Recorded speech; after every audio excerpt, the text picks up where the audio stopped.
Malaysian Prime Minister Anwar Ibrahim has called for the immediate release of 9 Malaysian activists taking part in that flotilla aid mission for Gaza. He also called for them to be protected and unharmed throughout their detention by Israeli forces.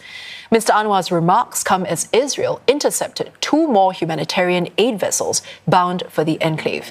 The Malaysian premier slammed Israel's actions, calling it a violation of international law and an affront to human rights.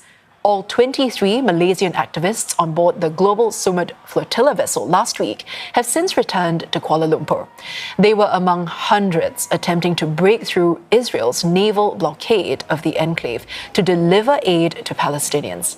Some of them allege mistreatment while in custody, an accusation Israel denies. Free Palestine! Palestine! Meantime, scores of people are gathered in the Malaysian capital in a show of solidarity with the Palestinian struggle. Mr. Anwar is scheduled to speak at the rally in the next hour, and he'll be joined by activists from the global Sumud flotilla mission. And for more on this, CNA senior correspondent Afifah Ariffin joins us live now from Kuala Lumpur. Afifah, what can we expect from Mr. Anwar's speech at the rally?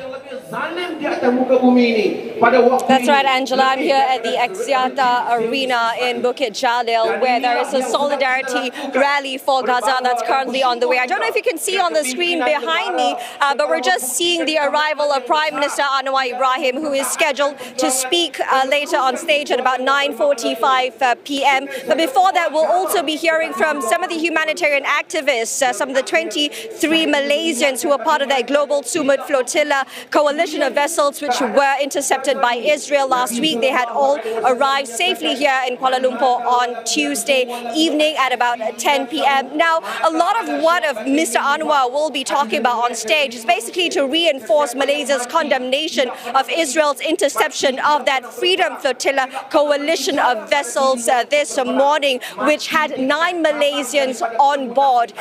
We know that the Malaysian Foreign Affairs Ministry has said that it will do all it can, use any diplomatic channels, any legal channels available to ensure that its citizens, as well as the humanitarian volunteers on that mission to Gaza, are safe and will be released immediately. Now, the turnout at this rally seems to be quite massive. Organizers are expecting thousands of people to attend this rally inside the indoor stadium. We saw many of them arriving from as early as 6 p.m. This evening, dressed in the colors of the Palestinian flags, bringing their scarves and banners as well. The atmosphere, while charged, is still very peaceful. And of course, as we know, there has to be logistical arrangements made to accommodate such a large crowd. So, in terms of train services, for example, they're being extended to midnight to ensure that these rally goers will be able to go home safely after the event.